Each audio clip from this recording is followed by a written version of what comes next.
할렐루야. 오늘 8월 26일 수요일날 아침에 하나님의 도우심과 축복 은혜가 넘치시기를 축원합니다.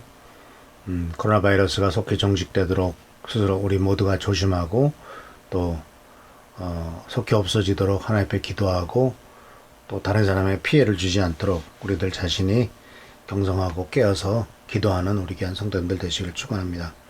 오늘 말씀은 삶의 스타일의 세 번째 모습으로서 시간으로서 애통하는 자의 복에 대한 말씀을 나누도록 하겠습니다.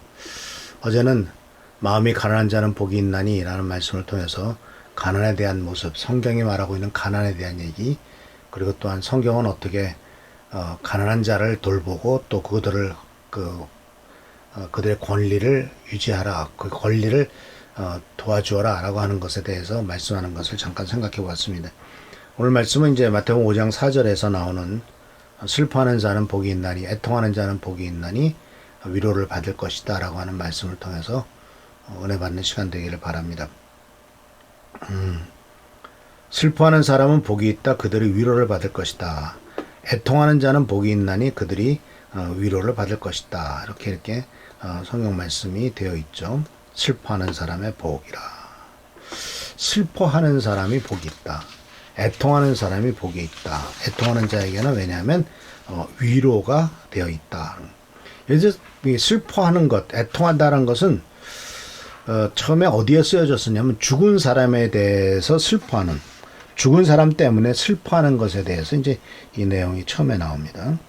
창세기 37장 34절에 이 요셉이 죽었다는 이야기를 야곱이 듣죠. 물론 죽지 않았습니다만 형들이 속인 거죠. 야곱이 이제 그 요셉의 죽음을 들었을 때 요셉이 이 죽음에 대해서 야곱이 엄청나게 슬퍼한 내용이 여기에서 이제 창세기 37장 34절에 나오는 것을 보게 됩니다. 근데 사람은 슬퍼하기를 원치 않죠. 근데 아주 독특한 것은 바로 뭐냐면요. 음악은요. 특히 그 노래는 장조, 그러니까 메이저보다도 마이너라고 하는 단조를 더 사람들이 즐겨 부르고요. 이 단조가 더 많은 사람들에게 다가가고 마음을 움직입니다.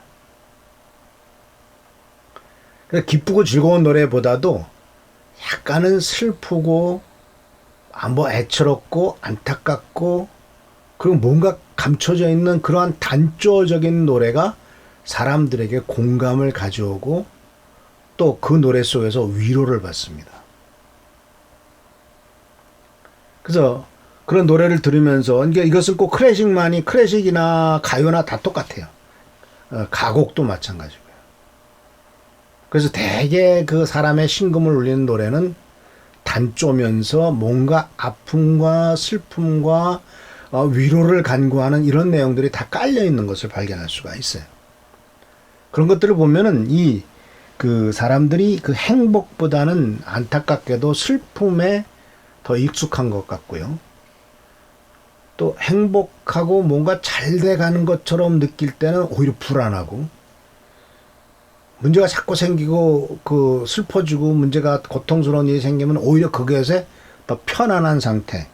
이 인간이라고 하는 존재가 아마 그런 문제가 있지 않나. 근데 이런 것들은요. 어떤 면에서 조금 좀 잘못된 생각일 수도 있어요. 이 그리스도인들이 생각하고 있는 삶의 태도에서 이제 행복에 대해서 결코 행복해져서는 안 된다라고 하는 태도. 웃어서도 안 되고요. 그래서 세상의 모든 염려를 항상 어깨에 짊어지고 다니면서 항상 찡그리고 고통스러워하고 온 세상의 모든 짐을 내가 다 지고 있는 것처럼 살아가고 또 교회 안에서는 기쁨도 웃음도 있어서는 안 된다 하는 태도. 큰 잘못이죠. 여러분 그 움베르토 에코라고 하는 유명한 소설가가 있습니다. 학자죠. 아주 탁월하신 분입니다. 이분이 쓴 책 중에서 하나가 장미의 이름이라고 하는 소설이 있는데 이 장미의 이름은 이제 중세에 어떤 수도원에서 일어난 살인사건에 대한 얘기가 나오는데 어떤 책 때문에 생긴 문제였습니다. 이 책이 그 그리스 시대 때 썼던 코미디에 대한 책이었습니다. 근데 거기에는 나이 들어서 눈이 먼 수사가 그 책에다가 그 코미디가 나온 책에다가 책 표지만 책 중간중간에다가 독을 발라놔요. 사람들이 책을 읽다 보면은 한 장 넘기려면 안 되니까 침을 붙여서 넘기지 않습니까? 그럼 침 붙이는 걸 넘기고 다시 또 침 붙일 때 이 여기 붙었던 독이 입에 들어가서 결국 죽어요. 결국 이 책 때문에 사람을 죽인 겁니다. 이 책을 보고 웃으면 안 되니까. 이 수도원에서 이 거룩한 수도원에서 수도를 하고 기도하고 하나님만을 바라보고 예수님의 고난만을 바라봐야지 어떻게 감히 입에서 웃음소리가 나느냐 해서 결국은 살인까지 저지를 내기가 거기에 나오죠. 이런 것들은 이제 중세 때 얼만큼 기독교와 성경을 왜곡하고 자기 마음대로 해석을 해서 하나님 말씀을 그렇게 생각했느냐. 잘못된 생각이죠. 왜냐하면은 이삭이라고 하는 이름이 웃음이란 뜻이잖아요. 또한 슬픔에 대해서도 그래요. 행복에 대해서 부정적인 생각이나 슬픔에 대해서 그리스도인들은 결코 불행한 일이나 고통스러운 일이 생겨서는 안 되고 그런 일이 생기지도 않는다. 그러니까 행복에 대해서는 행복해서는 안 된다고 생각하고 슬프고 고통스러운 일도 절대로 그런 일은 예수 믿는 사람에게는 병 걸려서도 안 되고 예수 믿는 사람은 불행한 일이 생겨서도 안 되고 고통스러운 일이 생겨서도 안 된다. 어렵고 힘들고 고통스러운 일이 생기면 그 믿음 없기 때문이고 기도하지 않았기 때문이고 조상 탓이고 뭐 이렇게 생각하는 그런 태도. 특히 이제 예수님 당시에는 저 눈먼 소경을 보고 저거 누구 죄 때문일까 라고 예수님의 제자들도 그렇게 묻잖아요. 예수님께서는 누구 죄 때문이 아니다라고 분명히 말씀하고 계신 것을 보게 됩니다.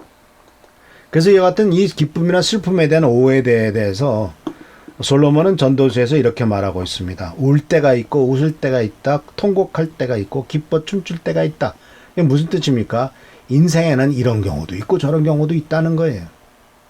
그리고 또 그 경우에 맞게 행동하라는 것입니다. 울 때는 울어야 되고 웃을 때는 웃어야 되고 통곡할 때는 통곡해야 되고 기뻐 춤출 때는 기뻐 춤춰야지.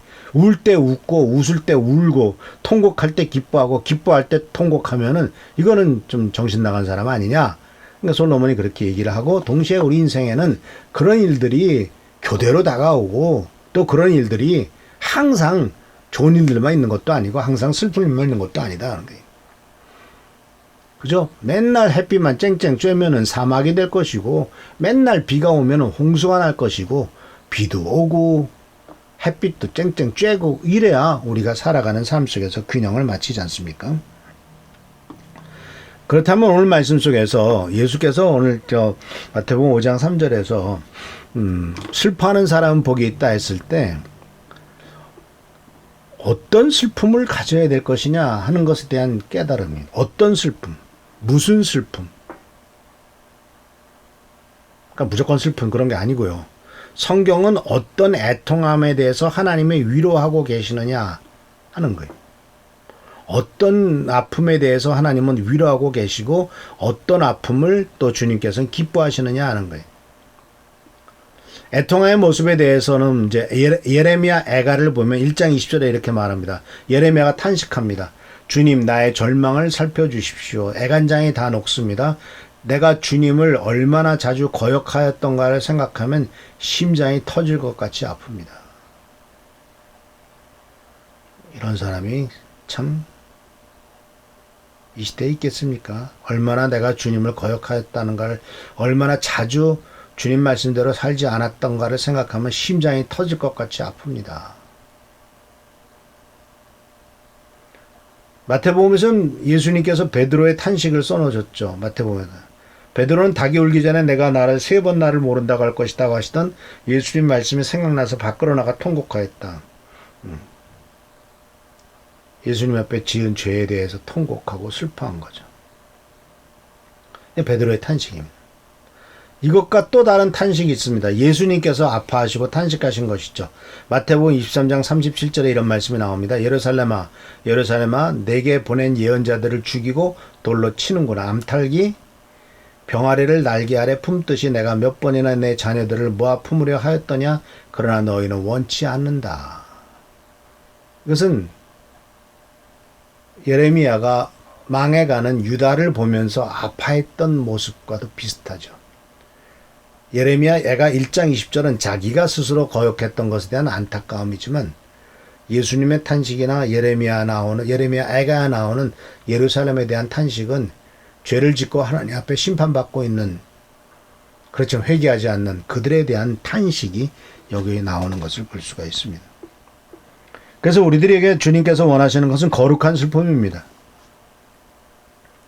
영적으로 죄 지은 것에 대한 애통함이고요. 기회를 낭비하고 시간을 낭비한 일에 대한 애통함이고, 자신의 비참한 영적 빈곤에 대한 인식과 애통함입니다. 내가 영적 파산 상태에 있구나 하는 것에 대한 애통함입니다. 마태복음 26장에 있는 것은 바로 지난날의 죄에 대한 눈물이요, 회개의 눈물이고 참회의 눈물입니다. 돌이킴의 눈물이죠. 이게 주님이 원하시는 애통함입니다. 그리고 궁극적인 애통함은 마태복음 23장에서 예수께서 애통하듯이 이 세상이 하나님에게서 벗어나 죄를 짓고 악한 길로 나가고 계속해서 못된 길만 찾아가는 일에 대한 애통함이 필요해요.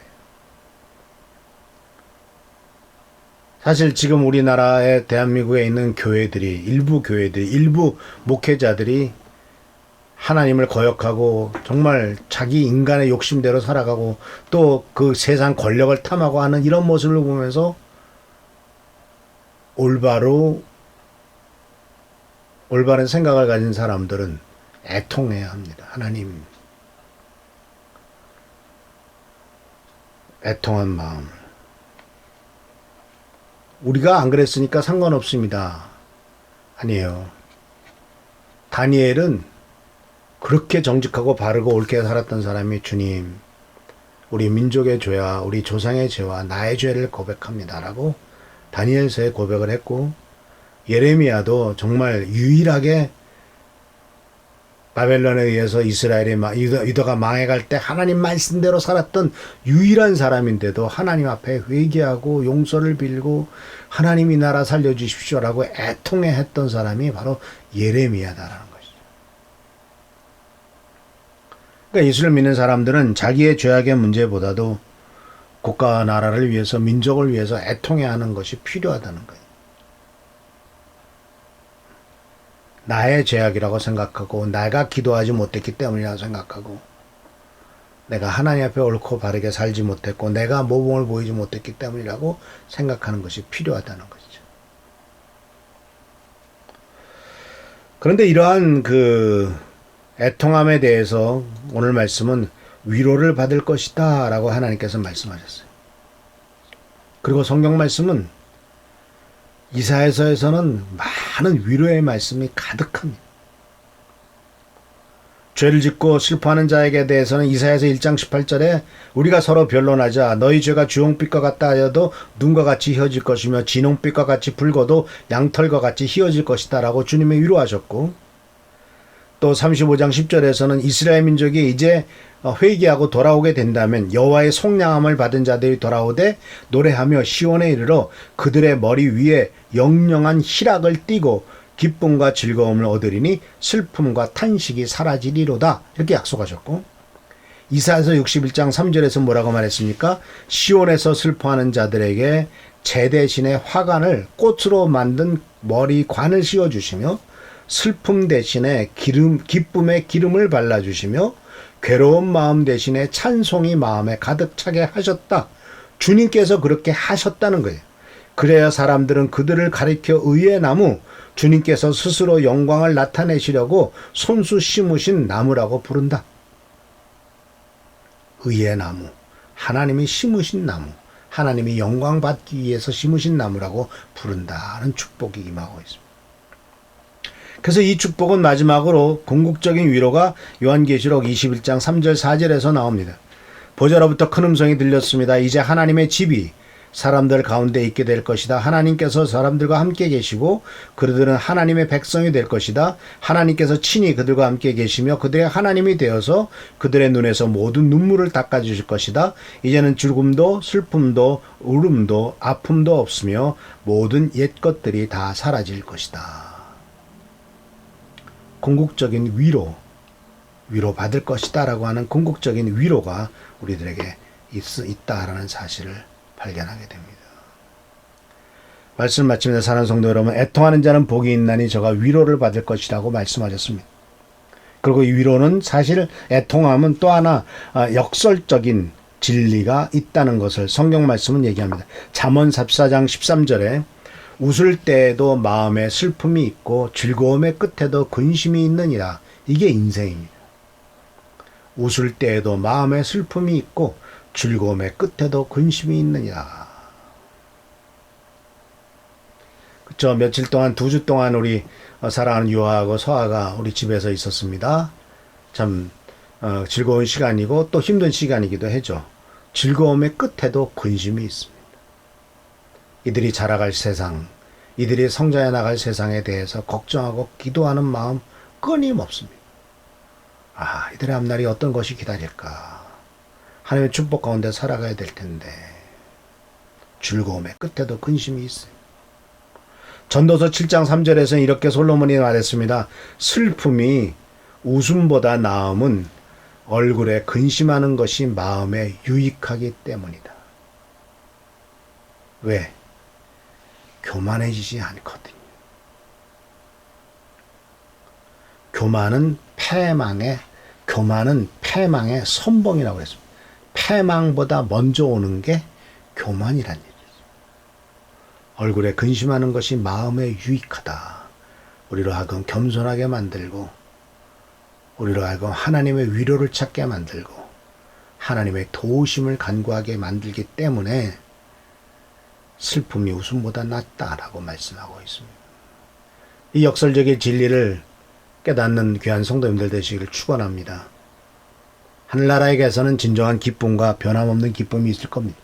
그러나 이 세상에서는 웃을 때에도 마음에 슬픔이 있고 즐거움의 끝에도 근심이 있다는 사실을 기억하시고 슬픔이 웃음보다 낫고 얼굴에 근심이 오히려 내 마음에 유익하다는 사실을 기억하면서 어려움과 힘듦을 견뎌내고 승리해가는 우리 귀한 성도들 되시기를 축원합니다. 기도하겠습니다. 좋으신 주님 은혜를 감사합니다. 오늘도 주께서 귀한 말씀을 주셨습니다. 애통하는 자는 복이 있나니 슬퍼하는 자는 복이 있나니 저희가 하나님의 위로를 받을 것이다 라고 약속하셨사오니 이 위로가 우리 가운데 넘치도록 하시고 항상 그 하나님의 위로 가운데 승리하며 하나님의 위로 가운데 힘을 얻는 우리가 되도록 축복하여 주옵소서. 오늘도 함께 하시고 축복하시고 채워주시기를 바라옵고 예수 그리스도의 이름으로 감사하며 간절히 기도하옵나이다. 아멘. 하나님의 위로와 도우심 축복과 은총이 넘치는 우리 귀한 성도님 되시기를 축원합니다. 할렐루야.